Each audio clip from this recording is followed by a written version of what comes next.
Assistant. And she asked me that. And camera woman. And camera woman. She asked me to tell all of you, thank you. This is the second of 4 programs. The first one was fully recorded. If you want to go to the Amberley website and click on Senior Health and Safety, Senior Public Safety Program. Is that right? Senior Safety Program. Senior Safety Program. You can watch a video of the presentation that was held about a month ago. Okay? Thanks. I just want to take a second and say thanks for coming. Thanks for supporting this. You know, we have a goal here to help seniors every way we can. And our main goal is to help seniors stay in their houses longer by themselves by providing resources and being there for you guys. So I just want to take a second to introduce the people that are in the room for the police department. If you don't know them, take the time to talk to them and get to know them. Sergeant Mike Candy, Officer Brian Thompson, everybody knows Chris Perry. My administrative assistant, Carrie Clinton, Sergeant Gehring, who's our detective, and Lieutenant Spick. Honorary? Maybe honorary since I'm by them. Yeah, I'm going to be sworn in as auxiliary. Mike made me a detective a few years ago. It didn't go well either. Fired on. So our main thing is we hope everybody gets something out of these programs. This is the second of 4. I think the partnership with Alzheimer's Association and Kelsey has been great. And each session we have, we hope it continues to grow as we see a larger group this time than we did last time. So that's always a positive thing. There's handouts in the back. There's little pop-up lanterns, like storm stuff. If you didn't get one, grab one. If you need one for a neighbor or something, grab that for them too. If you need anything, reach out to anybody from the police department. Kelsey? Great, thank you. I want to see if I can grab this. I was told it might work a little better if I walk around with it. Can you hear me okay? Yeah. Okay. If I start to ramble, feel free to holler at me. I won't be offended. So I'm Kelsey Nyheiser. I'm a program manager with the Alzheimer's Association. I'm not part of the police department. I have an art degree. But I'm with the Greater Cincinnati chapter. So we are here tonight, as they mentioned, to cover session 2. So I'm going to be going over some of the common symptoms and warning signs of Alzheimer's and dementia. So if you joined us for our first session, we talked a lot about what we can do on the prevention side, how we can keep ourselves healthy, how we can continue to age well, and all the different habits and lifestyle behavioral changes that we can put in place to help reduce our risk of developing dementia. So if you missed that last time, Tammy mentioned it's on the website, so feel free to go back and refer to that. I'm going to do a couple refresher slides to get us started that go over some of those basics about Alzheimer's and dementia before we jump into those warning signs. So I did want to also point out that back on the table with all the goodies and all of the resources and information, that I brought a couple things that are going to give you some content that go along with what I'm going to cover this evening. So there is a brochure on the 10 warning signs. And there's also a bit of a worksheet. So if you are concerned about some things that you're noticing in yourself, maybe it's for a neighbor or a loved one that you're thinking about, this is a good way that as we go through the program or as you process the information later, you can kind of take some notes for yourself on some things that you're noticing. So that's there to kind of help you process that information as well. So feel free to take either of these. If you know a friend or a loved one or a neighbor who could use this information, feel free to take some extras as well. Okay, so without further ado, let's get into session 2. I'm going to talk for hopefully about 30 minutes. I'm going to try really hard not to ramble, and I'm going to pass it over to Officer Perry, and then at the end we can kind of cover some questions and discussion. Here we go. Okay, so before we get into these warning signs, just to give you some reminders, our mission at the Alzheimer's Association. You can read this, aka I would like to put myself out of a job one day. What we want to see is a world without Alzheimer's or all other forms of dementia. We do that by accelerating global research. We're looking to find that cure. Driving risk reduction, so a lot of those things we talked about during session 1. We're going to talk a lot tonight about this early detection, the importance and the benefits of that early detection and early diagnosis, and then also maximizing quality care and support.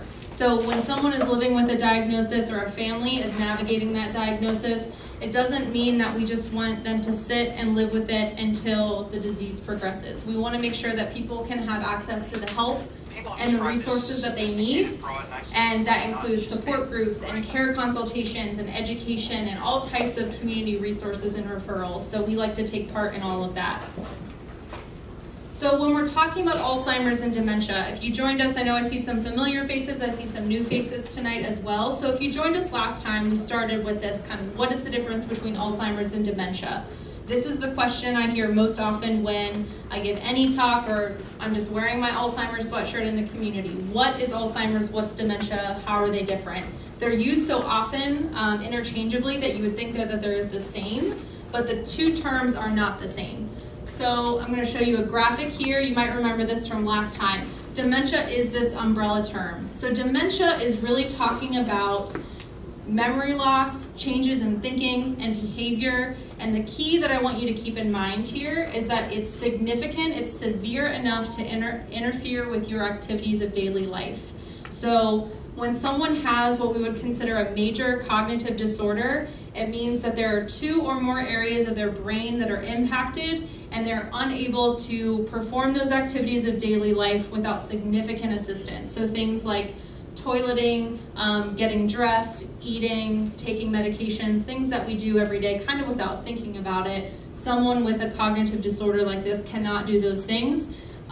It's going to progress over time. It's going to get worse over time. So as Alzheimer's or dementia progresses, it's going to move into different areas of the brain until it is impossible for someone to function. Their breathing, their ability to swallow, kind of those basic pieces of being alive are going to be impossible. So it is a fatal disease.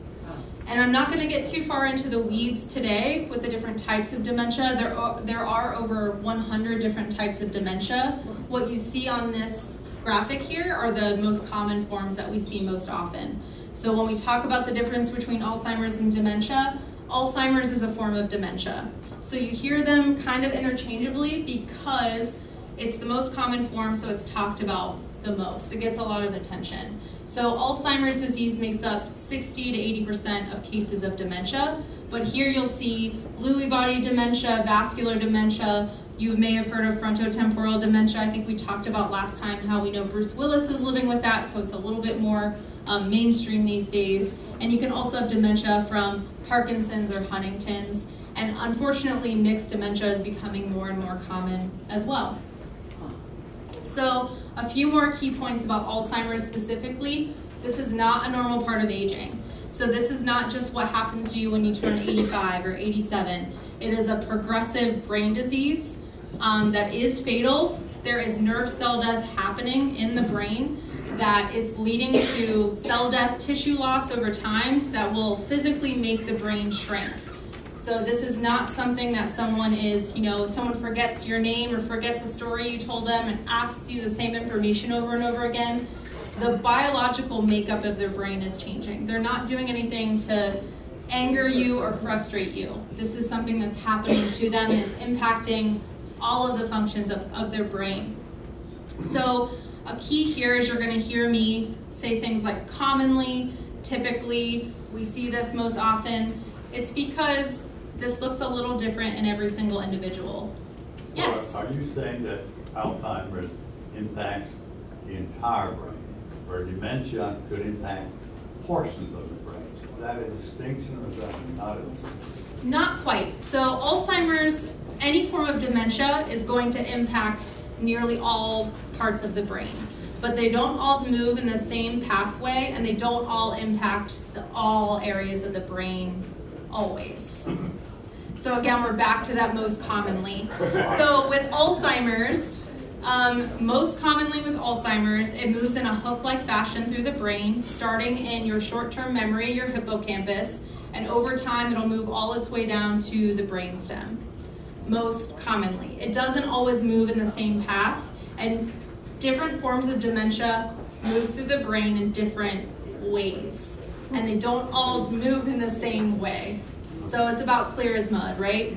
I know. I wish I could give you a very clear answer, but keep in mind that we don't have a cure, and the research is working on a lot of trying to understand the cause and what's happening in the brain. But this is exactly why it's so complicated, because it doesn't happen the same way. So it's not creating this clear path of understanding to really get a full grasp on what's happening with this disease. So you're saying it doesn't happen the same way to everybody, but you're saying it all starts with short-term memory. Most commonly. I know. Most commonly, it starts with short-term memory. And that's kind of where we're going to start with our warning signs as well. So what I'd like to point out here, this is not any type of bingo card. So what we're seeing here are the common signs of Alzheimer's.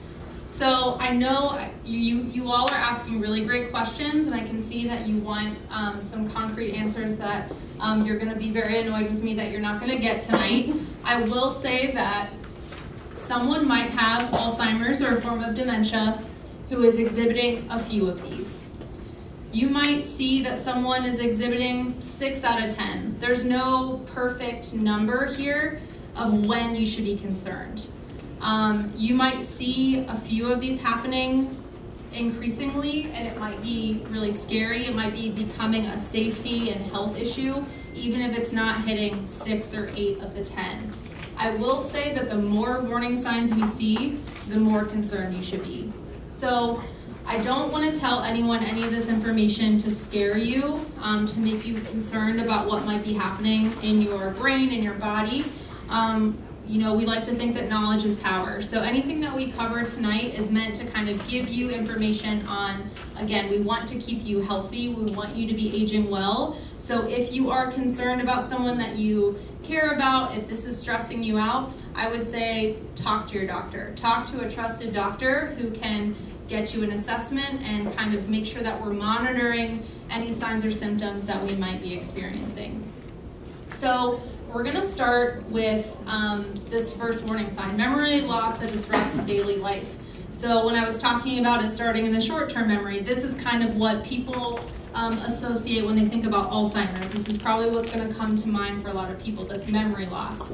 So what we're going to do for each of these warning signs is go through them one by one fairly quickly for the sake of time, and kind of talk through what that warning sign looks like. And then we're also going to talk a little bit about what's a typical age-related change. What's something that is related to that warning sign that is kind of normal? We're all a little weird in our own ways, but what is a normal aging brain, right? Our brains, just like our bodies, are going to slow down as we age. So there are things that might sound like possible signs.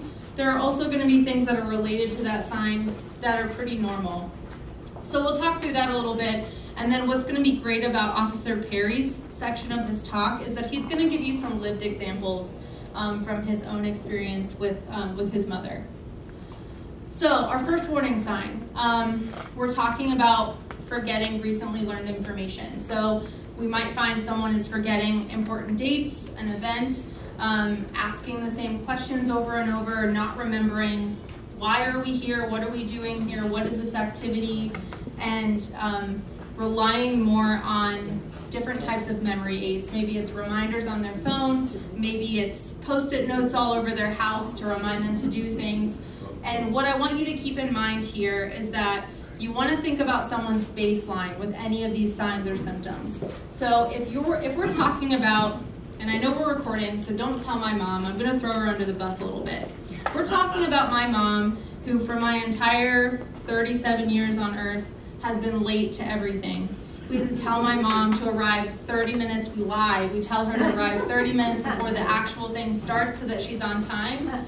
So if my mom is late, she's forgetting what time to show up, I'm probably not going to be as concerned about my mom being late than if I were late.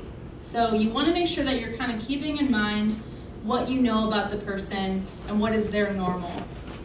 So think about someone who's forgetting things, relying on memory aids for things that they used to remember with ease, with very little difficulty. So if we're thinking about, what's a typical age-related change here? We all forget appointments sometimes. We all forget important dates. Maybe we mix up names. But the caveat here is that we remember them later. So maybe I'm trying to tell you about this celebrity who has frontotemporal dementia, and his name is on the tip of my tongue, and I can't say it out loud. And then I get in my car to drive home after this program's over, and I shout out, Bruce Willis! And I'm behind the wheel of my car all by myself, and I feel out of my mind. It came back to me later. Another common example I'll tell people is you're sitting on the couch, you get up to get a snack, you go into your kitchen, and you don't remember why you got up. What are you doing? You're standing in front of your refrigerator, and you're just staring blankly, and you can't remember what you're doing. And the second you remember what you were getting is when you sit back down on the couch, and you get back under your blanket, and you hit play, and you turn your Netflix back on, and it comes back. So keep in mind that we all get under stressed. We all, have a bad night's sleep. Things can be going on where we're not fully present. We might be stressed out or preoccupied, and you're not really processing the information that you think you are. It's not necessarily an issue with your memory. It might just be an issue with your attention at that time. So things like this can be completely normal. Okay, so our warning sign 2, we're talking about challenges in planning or solving problems. So when we think about those possible signs of dementia, so people experience changes in their ability to develop and follow a plan. This often shows up in working with numbers, especially. So maybe it's someone keeping track of bills. Maybe it's someone following a recipe, following those steps that might start to feel kind of frustrating or confusing or complicated. Having difficulty concentrating altogether, or having a harder time completing familiar tasks. So taking longer to complete those tasks. Again, we're thinking about compared to how someone was before. So if I tell you with my art degree that I'm bad at math, you're probably not going to think that's a potential sign, right? With a typical age-related change here, making occasional errors when we're taking care of our finances or when we're taking care of our bills. We can all get a little lost, and maybe you took a vacation and you're having a hard time plugging back in to all your deadlines and your responsibilities, and you miss the water bill, right? That's completely normal. Okay, so warning sign 3, difficulty completing familiar tasks. So this one, I feel like 2 and 3 kind of go pretty hand in hand. So you're going to start to see a little overlap and a little bit of an overlying theme of kind of common confusion, some frustration, and some difficulty in finding our place in the here and now. So here we are talking about people having difficulty completing daily tasks. So things like driving into a familiar location. So you might have heard this before. Maybe you know someone or you've heard of someone who drove to the hardware store. It's 10 minutes away. They've lived in the same house for 25 years, and that hardware store has been there. And they went to the hardware store to run an errand like they always do, and they forgot how to get home. So people can get disoriented, they can get lost going to a familiar place. That's a pretty common warning sign that we see. Maybe it's organizing a grocery list, or maybe it's remembering the rules to a game that they've known for a long time. So think about back to that recipe.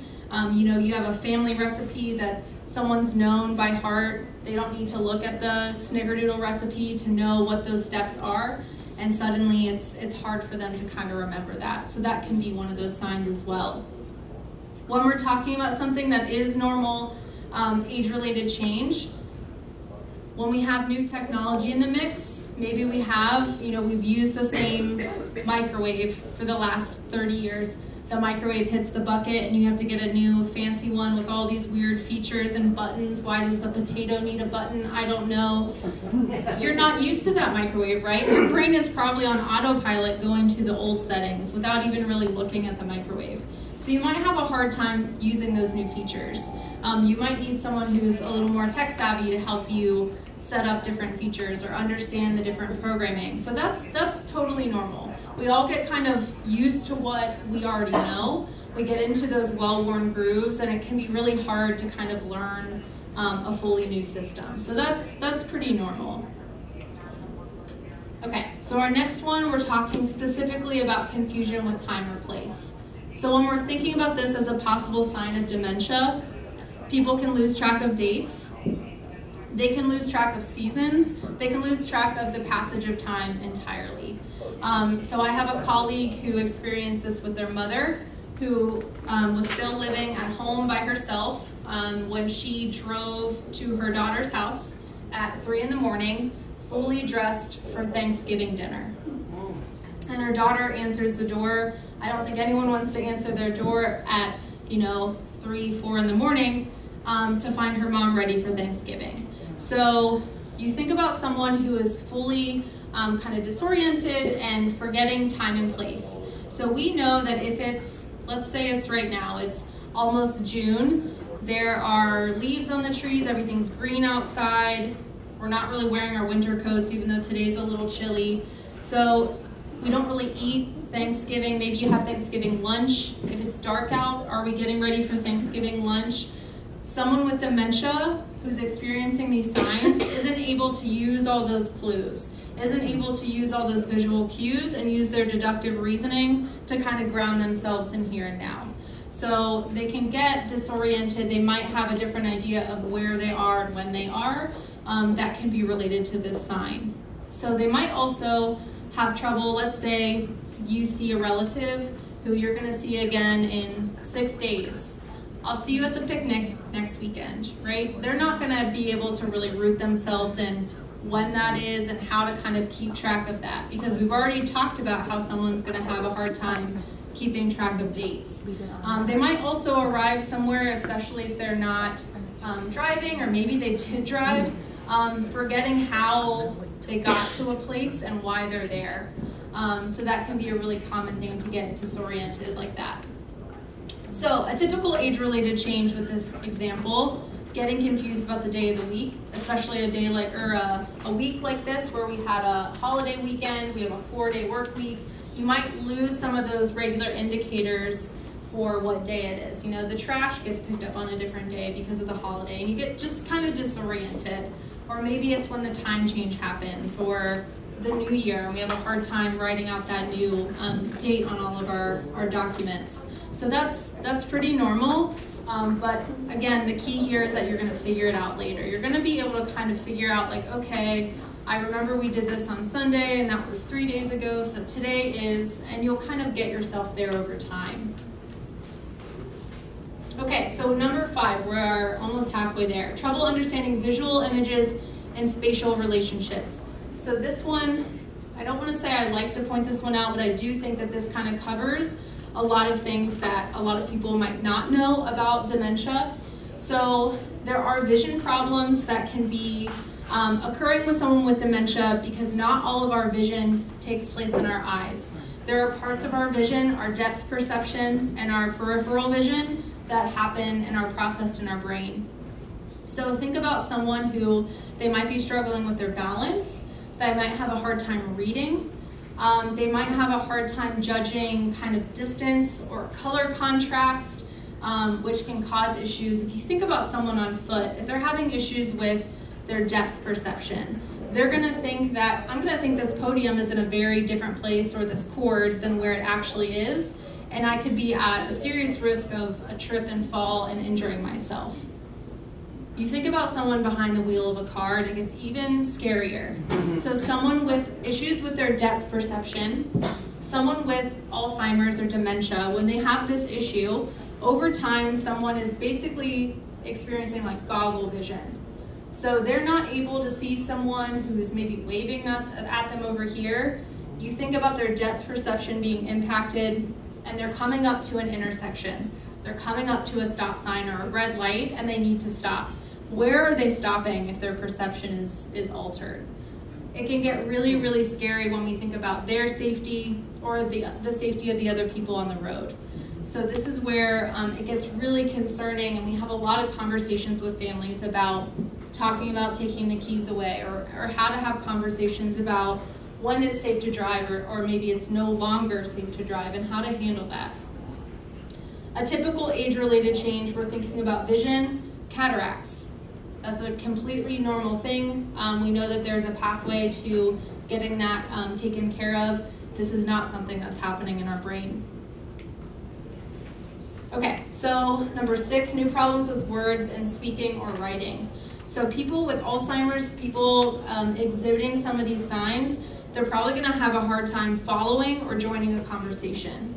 So when we are in conversation, our brain is doing a lot of things, even just to have a direct conversation with one other person. You're taking in and processing that information, you're trying to listen, you're trying to elicit a proper response.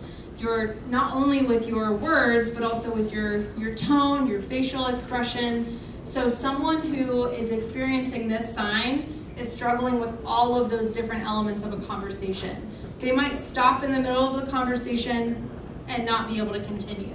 So you think about someone who is unable to retrace their steps.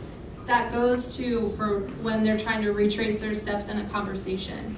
They might start to repeat themselves. They're gonna have issues with finding their words.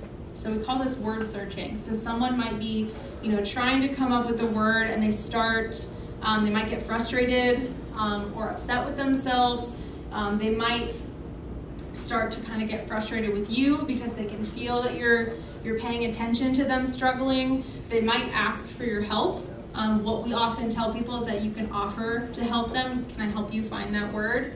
Or just be patient. They might start to use filler words like stuff or thing to kind of cover a whole lot of bases when they start to lose their words. We might find them using more basic words.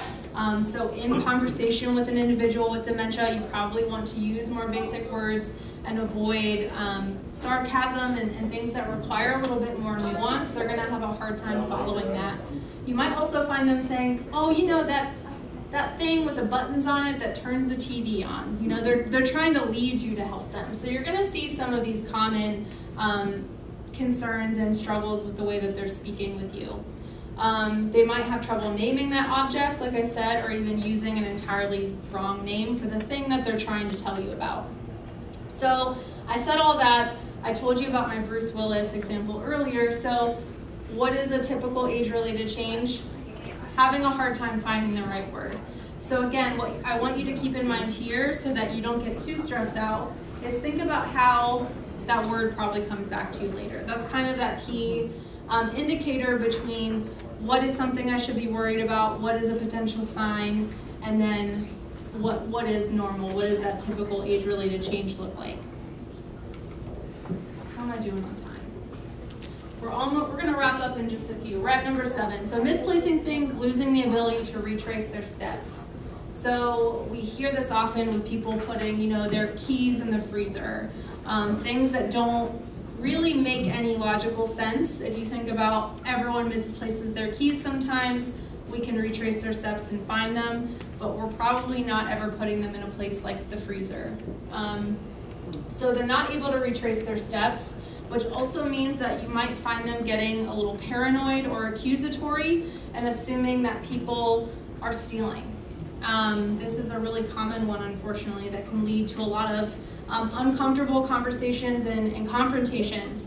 Sometimes people will give things away, donate some stuff to charity, forget that they did it entirely, and start thinking that their loved ones, their relatives, are taking things. So like I said, misplacing things from time to time, pretty normal, pretty age-related change. We can kind of retrace our steps. Even so, oftentimes if we retrace our steps, that wallet will show up maybe after you've had to cancel and reorder all your credit cards, as we experienced last year with my husband.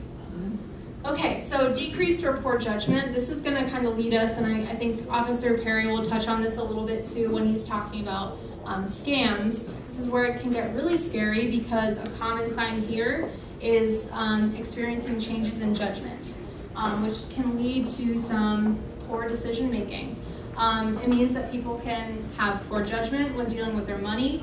They can be susceptible to scams. Scams are getting savvier for all of us every single day. So we think about someone who has some signs of dementia, who's exhibiting signs of poor judgment, and it can get especially scary.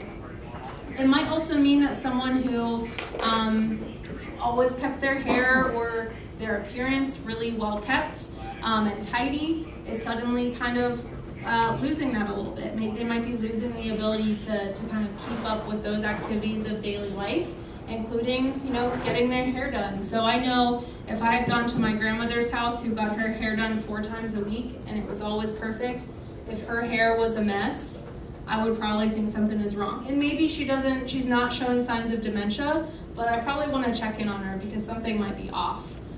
So again, think about someone's baseline here. So sometimes we can all make a bad decision, make a mistake. I probably need to change the oil in my car right now. And that happens. We can all get busy or sidetracked or have a lot going on. So the occasional, bad choice or mistake can happen to any of us. Okay, so withdrawal from work or social activities. As we wrap this up and we kind of think back to these other signs we've talked about, we're talking about someone who is having a hard time following conversation. They're getting frustrated, they're easily confused when they leave the house and they're kind of out in public, they're unable to find their way back. You can understand that all of these emotions that would come up with feeling like that would probably cause someone to want to withdraw.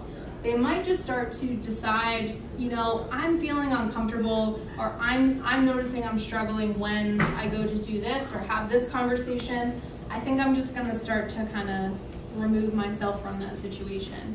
So we might see people kind of taking themselves out of situations that would make them frustrated or confused or uncomfortable. And I do want to note too that anyone with dementia or showing these signs, in isolation, all of us struggle with our mental health, with our physical health, and with our cognition. So the last thing we want to see anyone do, even on the prevention side or someone living with dementia, we do not want to see someone withdraw from their activities. Anyone is still going to need to stay stimulated and socialized. It's really important for their ongoing well-being and to kind of offset the progression of the disease as well. So we don't want someone withdrawing from those favorite activities that they once enjoyed. And sometimes, when we think about an age-related change here, we all lose a little interest. Maybe we decide to kind of withdraw from a family engagement or a social engagement when we're really busy or overwhelmed or feeling burnout. So that can happen to any of us during different seasons. Okay, and our final one is kind of related to that, changes in mood and personality. So becoming confused, suspicious, depressed, fearful, or anxious. So think about all those emotions we were talking about with that last warning sign, plus we think about them losing the ability to kind of retrace steps and starting to accuse people of stealing or misplacing things, being more easily confused. They might be getting more easily upset, especially when they're kind of taken out of their home or taken out of their comfort zone, where they have a few indicators and a few things that kind of keep them comfortable and keep them feeling safe. So we might start to see people get more irritable, more frustrated, angrier, maybe exhibiting some signs that you wouldn't normally see in their personality.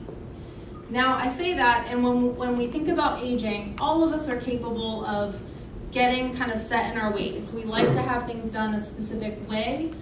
We have our own routines. We like to stick to those routines. I know that when I can't exercise in the morning or walk my dogs, let's say it rained, like this morning, I get cranky when I can't have my morning walk. That's part of my meditation. So we can all kind of get irritable or cranky when our routine gets disrupted. So some of that can be pretty typical and pretty normal.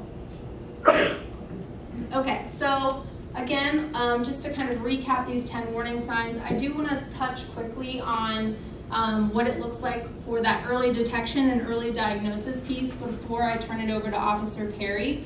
But again, when we look at all these warning signs together, a lot of them kind of overlap. We'll see a lot of common behaviors and signs that you could see how they would be happening at the same time. So again, if you're seeing multiples of these, or when we went through these one by one, if there's someone that you're thinking of that you are concerned about, I would say, again, the more you're seeing, the more I would be concerned. But there is nothing wrong with maybe you have 2 warning signs you're seeing in someone and you are concerned.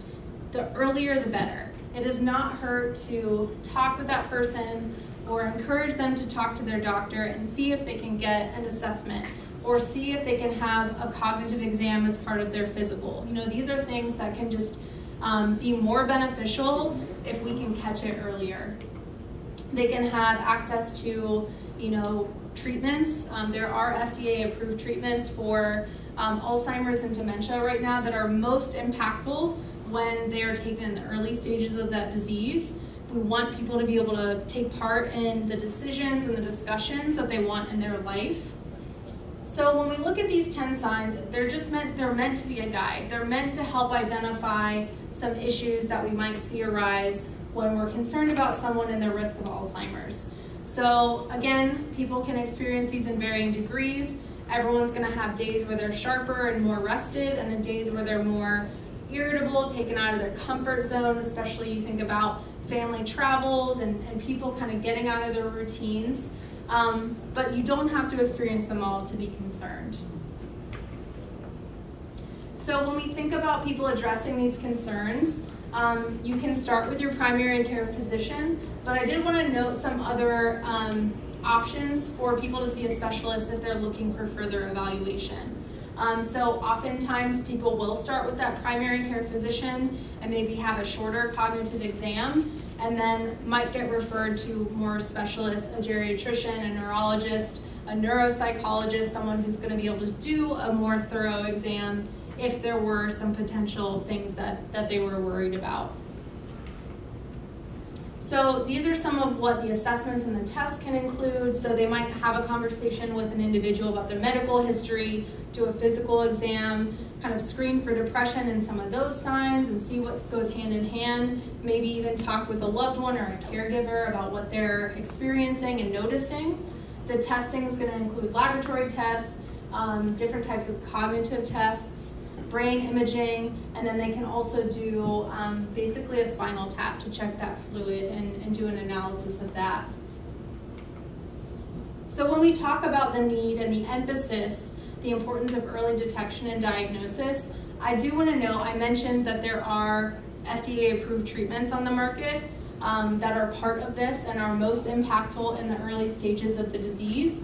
But even just having some education and understanding of what these symptoms are and how to best respond and support someone, it helps improve health outcomes overall, prevent further complications, even with just different medications and how they can interact, allowing an individual to make their own legal and financial decisions that are important to them and are based on what they want while they're still cognitively able, having access to different types of care services.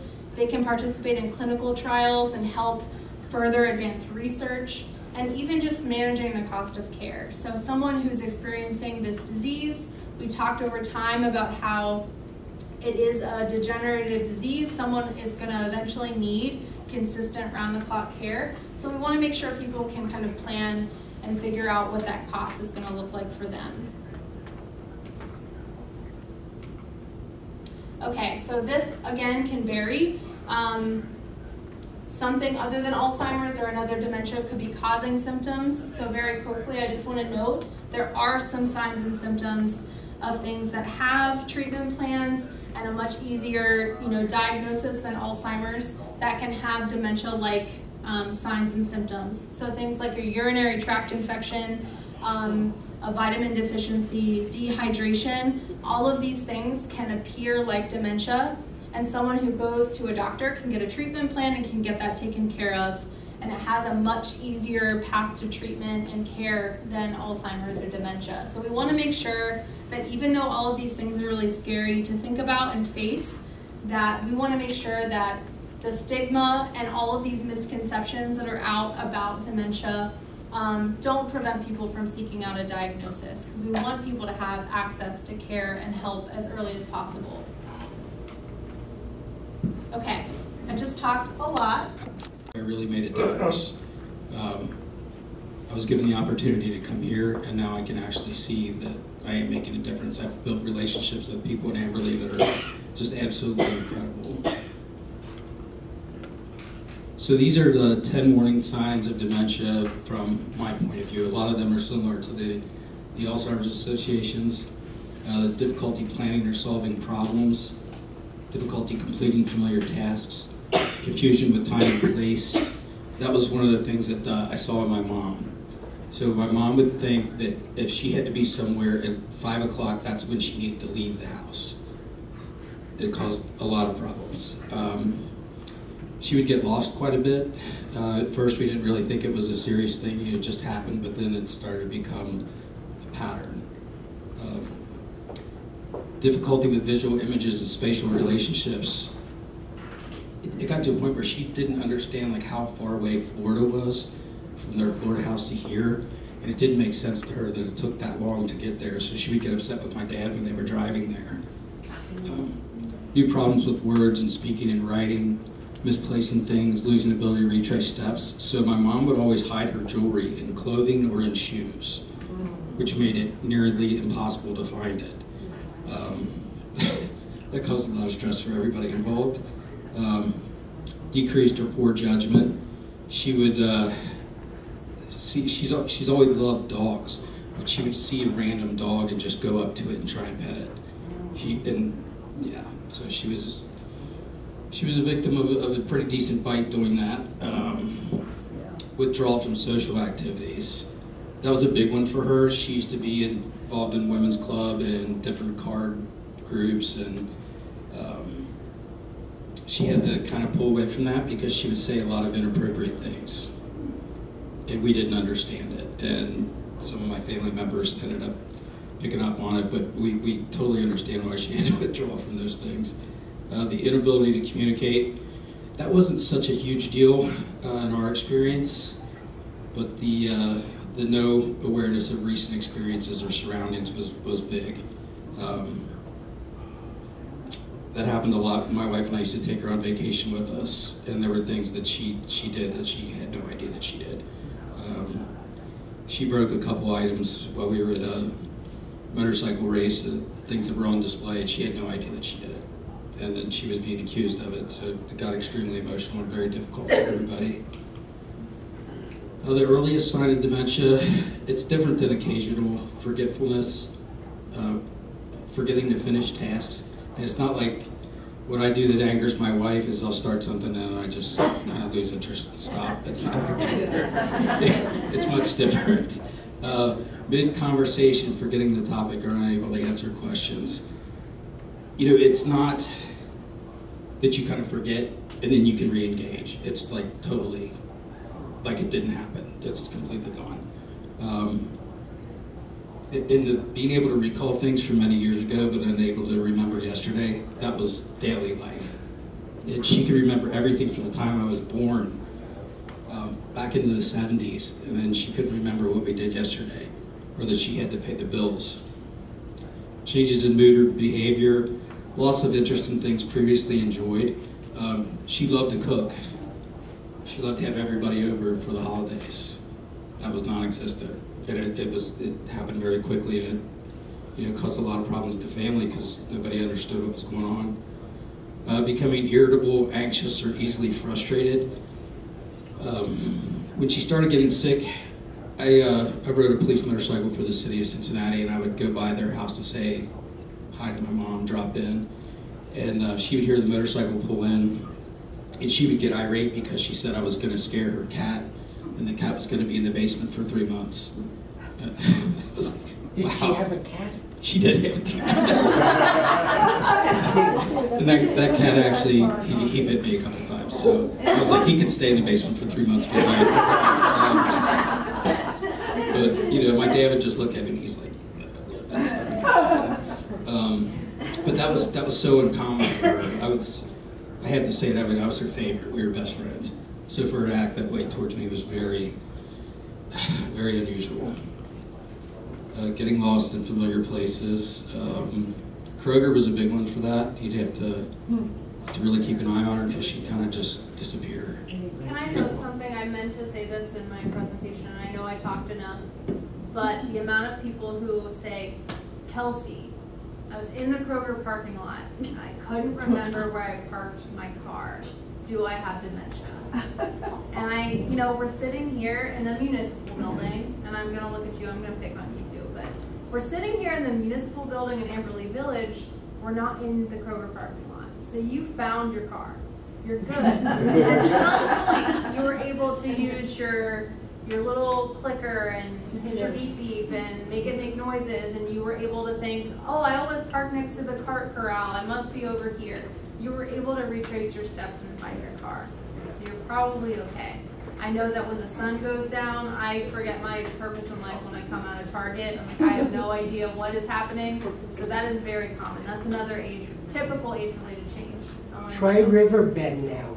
Oh, no, thank you. That is a nightmare. You know, since they took out the park, Yeah. the parking is over there. It's like there are All no your landmarks. indicators. Yeah. Anyway. That happened to me at Ford Motor Plant when I did the presentation with Dan Ritchie from the Yeah. Alzheimer Association. She just kind of looked at me. We went in there and it was light, and then it got dark, and I couldn't. Yeah. I mean, she was like, "Do you want me to give you a ride in the car?" I was like, "No, I'm gonna do this. I gotta get this. I don't care if I'm here till tomorrow morning. I'm gonna figure it out." How long did it take it?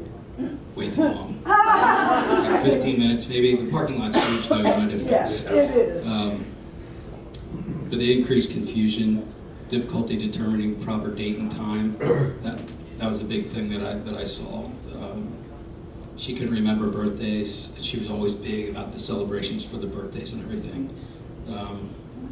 You know, she'd lose track of the day, month, year.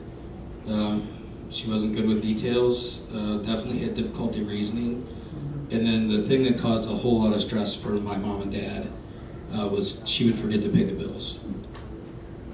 And when that was absolutely devastating. And then she got to a point where she forgot to pay the bills. She then thought they were broke, and she took all of her jewelry and sold it to a jewelry store, and they refused to let us buy it back. So that was devastating to everybody because there was family jewelry in there. So difficulty responding to change. I mean, that was something that was there, but it wasn't a huge deal. Changes in, rational development. Sudden severe changes in behavior patterns was a thing. Sudden rash behavior. There was two versions of that. One was in a car. If you went into a corner or you were approaching a traffic light and there was a car in front of you, she would just scream because her depth perception was off. So she thought we were going to crash, and she thought the speed was too great to make it through the corner, and it was pretty random. But the one that really caused us the most issues was in a plane, flying to California. So we hit turbulence, and she screamed as loud as she possibly could that we're going down. So that, and then you try to explain to the flight attendant, look, this is why she said that, and they're just, but nobody knew what it was back then. Nobody was aware. Difficulty making decisions. She had a hard time picking out something that she was going to wear for her clothing, and this is a lady that she was always dressed incredibly well. The fanciest purses, shoes, suits, everything, and she would come out with like a pair of shorts on and a sweatshirt and some kind of hat and like just random stuff, and then like you can't really wear that here, and then she would get upset. So that was a fight we didn't engage in. And she had a real big challenge with deciding what to eat, and I couldn't really disagree with her on this because she always just fell back to ice cream. So I was like, that's pretty cool, I'm good with that. Challenges completing new and familiar tasks, the subtle increase in difficulty with following a recipe. And I just said this to somebody earlier.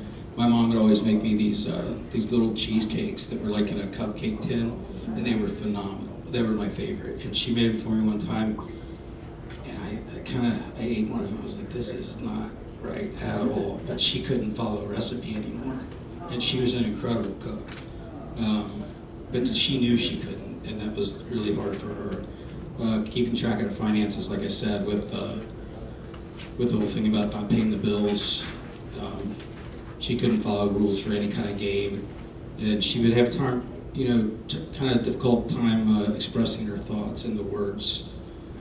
So, I mean, all those things together, I mean, there's different things that I've been through with traumatic brain injuries. There were a lot of those things I did when I had a traumatic brain injury. So, but it's one of the things I say is like, I can't put my finger on it and say, yes, that's definitely it. But it's kind of like you get a real good hint as to what it actually is. So now we're on the senior scams and internet fraud. Immediately notify banks and credit card providers if you suspect you are the victim of a scam or fraud. So just today, and I know Tammy had the same thing, it was probably 15, maybe 20 times this week. I'm getting these texts and calls that I've been approved for a $50,000 loan, and I have to hurry up or the offer's going to expire. But I haven't gotten any of the toll violation things lately, so that's good. So if you guys want to take a picture of this, this is a really good good resource. I got this from a training that I attended that the FBI put on.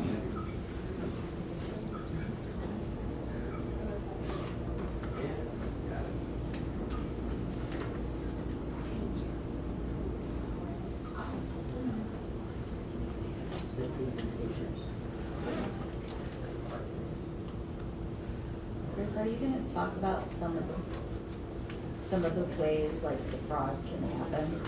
So, some heads up, is that in there, or if not, can you add that? So one of the things is that's after this is the kind of how the scam develops with the contractor. But with these, for an example of what I experienced, a guy calls me, he knows my name, he knows my date of birth, he knows my address, he knows what I do for a living, and he tells me I won this car. And it sounded legitimate because in the, like, I guess it was probably in 2008 I won a motorcycle, and I thought that was fake. And it wasn't very nice to that guy on the phone. Thankfully, he still gave me the motorcycle. But it sounded like a total scam. But this guy, he knew I was a police officer. He's talking to me, and he's like, we just need, I think it was $500 to pay for the shipping company to drop the car off at my house. And he was saying that they were like 15 miles away, and I had taken a raffle ticket on a car. So I'm thinking, I can't believe this. I want a motorcycle, now I'm wanting a car. And it just got to the very end. It was so convincing. But there's data leaks, and they have all of your information. And it's, I mean, there's nothing, we're not going to be able to get that information back. But it will sound legitimate. And I know plenty of police officers that are, detectives have been taken before. So if it sounds like it's not legitimate, it's not. Just let it go. And that's all I can tell you. I won't bite on any of these text messages or emails if I don't recognize who it's coming from. I just wrap it up. It's not worth it. Yeah. What about the ones where you're getting, like a parking ticket, or you're going to lose your driver's license? Yeah, so Very threatening. I agree with you, and it's when I've been a policeman for 31 years, and I get to think about the toll. Yes. I'm like, I've never been in Northern Ohio. Yeah. This is ridiculous, but no law enforcement agency is going to send you a text message. They're not going to send you an email. Right. And you get something in the mail, certified mail or something like that, it's going to let you know. So, right, I don't have an easy pass either. Yeah. I do. So Yeah, so that's there's so many different ways they can get your information. And do you have anything else, any other topics you'd like me to cover on that? I was just looking for like some examples, Tom, like the text one with the tolls and the banks and I get a lot of people must be looking at my resume like crazy because I've gotten so many job offers in the last few months. Like, I get them all the time, and like I've at least been 2 to 3 retired weeks. for There you go. years. Yeah. I mean, it doesn't make sense. Yeah. Chris, I don't know if you're going to cover this or not, but a lot of email, I'm talking specifically now about getting emails from places that look familiar. For example, I'm a Spectrum customer, and I have had dozens of these sent from Spectrum saying, we're going to have to cancel your subscription if you don't provide us with more information. And just this one tip, if you see that it's from Spectrum, go and click on it and get the further detail. And when you do see where it's from, it looks like a string of letters and numbers, and it is not a clear person at all. It's a artificial intelligence. It's not a person, and that's part of how they get. Have you been getting any from Fifth Third? I'm a Fifth Third customer, and I've never gotten one from them. So we don't have anything. We don't have anything with Fifth Third, and they send actual letters to our house. Oh. I mean, it's very convincing. It's incredible. I've never seen anything like it. If you get something and they're telling you to give more information or click here or whatever, if you do think it's real, hang up. Don't call a number that they tell you to call. But pick up the phone and call Fifth Third Bank directly at a number you find, not through that email or the text or anything. Right. Yeah. So one of the big things is requesting a yearly credit report. We did that a few years ago and found a lot of things on there that weren't ours. It's very stressful, and it's not easy to get it taken care of.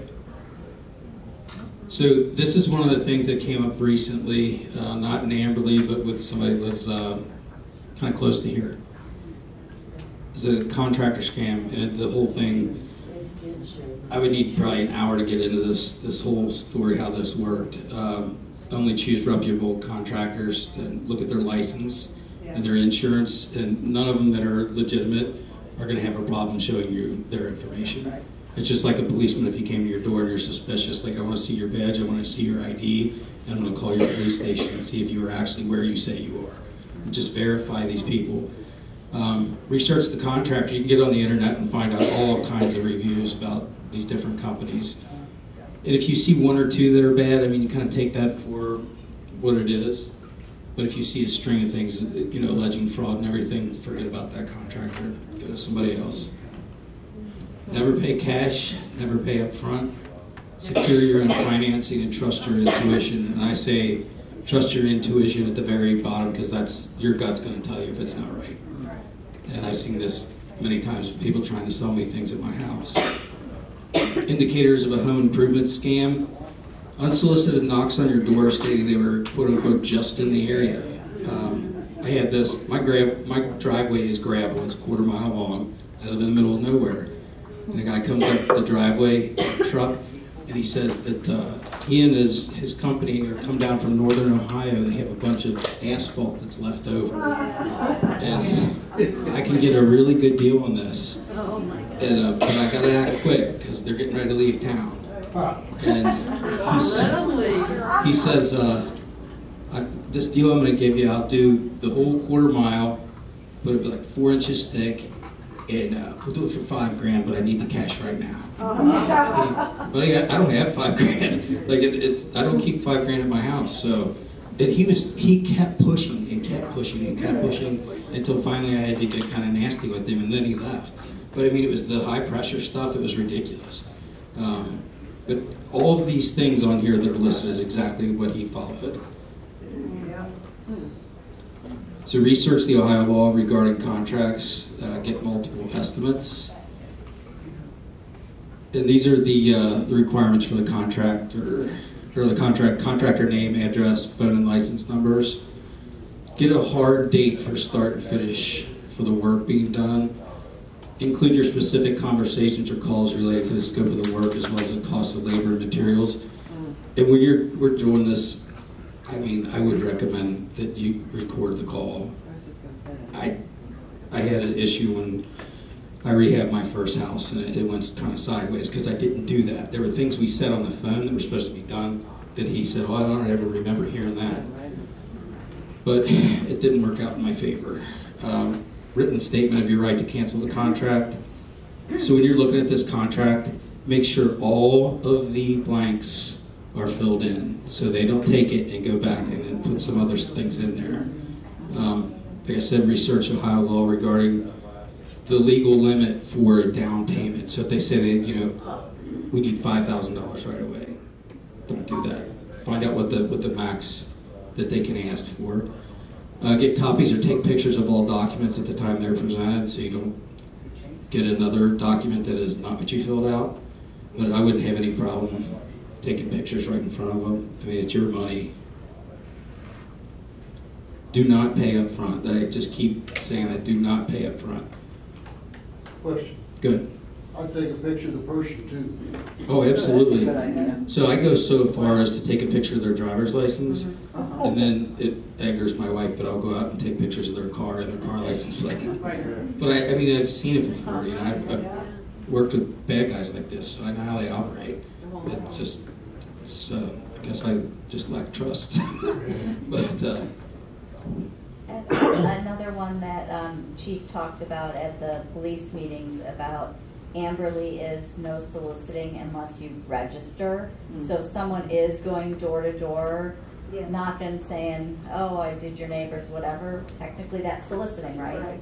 So you can say, "Have you registered?" or call down to the station and say, "Have they registered too?" So. yeah, I've never seen a legitimate company go door to door. Never. They all have plenty of work. Home safety tips for dementia. This is one we went through. Anchoring the bookshelves to walls. Adjust the lighting to minimize shadows. Ensuring the walkways are clear. And then it was a big thing for us was clutter. And my mom would like to stack things on the steps. Well, then when her depth perception went off, and that was a huge issue for us. This was a new one to me, but I can see how it would work. Is remove the wallpaper as it may cause disorientation.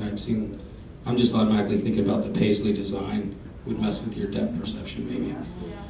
Or any like people who are more prone to hallucinations or delusions, even with like really patterned, heavily tile or carpeting, they can kind of see where it would be moving and get disoriented too. Interesting. That is like my mom. She had Lewy body, so she would hallucinate quite a bit. Install alarms on all exterior doors and doors that lead to steps or hazardous areas.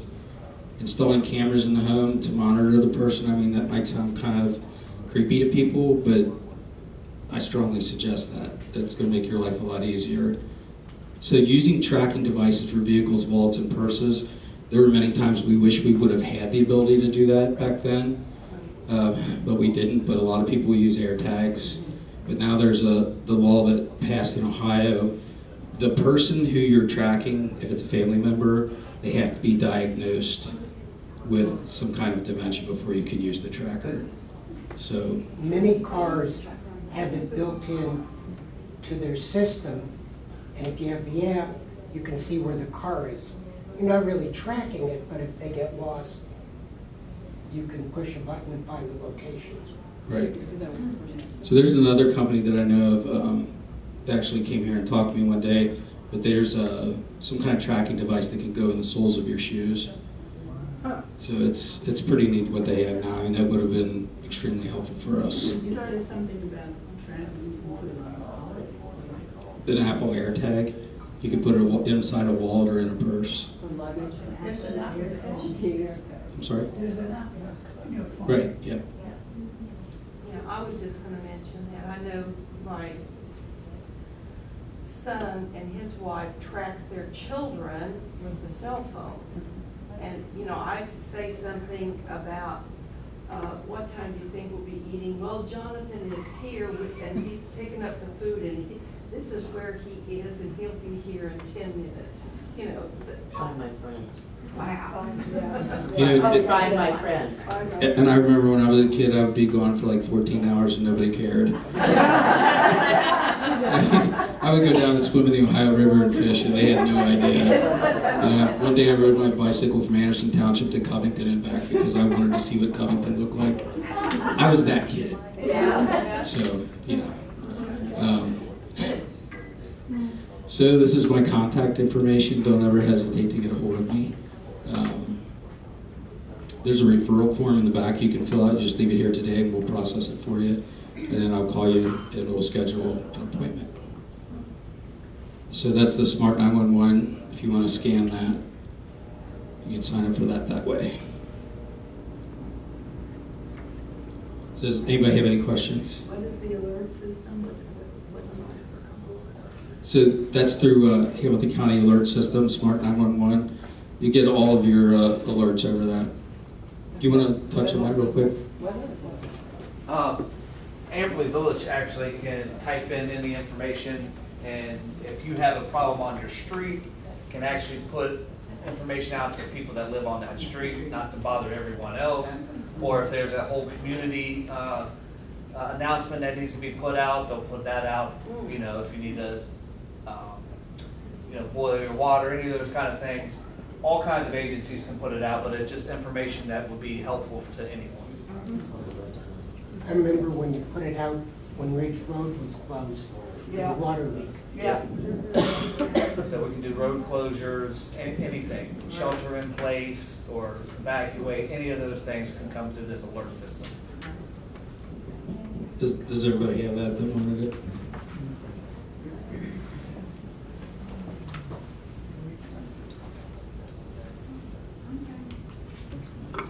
That is it. So does anybody have any questions? I always got something to say, Dominic. I just want to reiterate, or have you reiterate, what some of the things you can do to help support seniors in the community, and from that you go over there and you help them with things, check their house to make sure that it's safe. You can connect, he can connect with social workers, he can connect with, you have a few different things. Obviously with Alzheimer's Association, Council on Aging, Jewish Family Service has resources as well. There's a lot of cards and things back there, but if you just ask him, if you're wondering if he can do something, ask him, and my guess is he probably will say, yeah, I can do that. So he's a great, he will change batteries, so he's a great resource.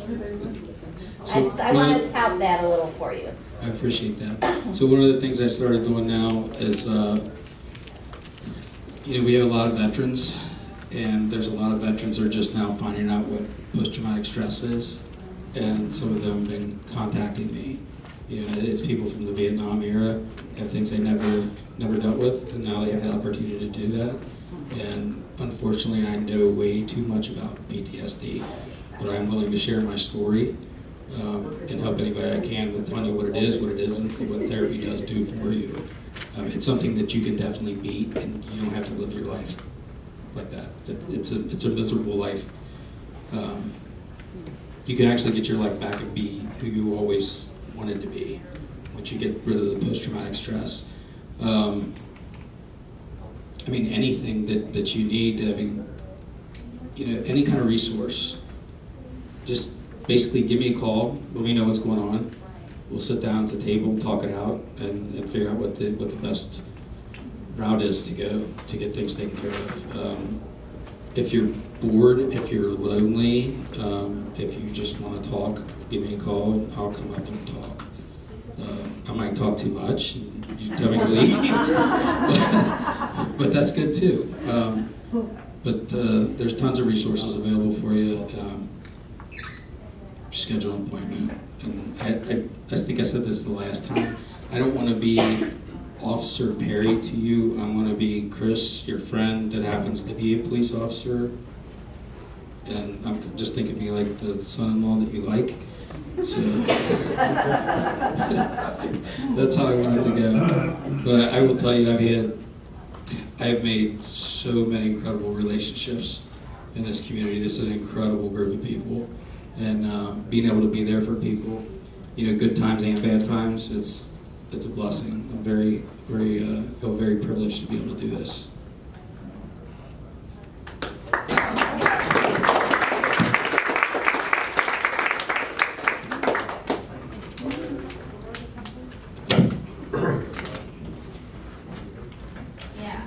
So I did want to note before we wrap up today, and if anyone has any other questions for Chris or I, feel free to raise your hand.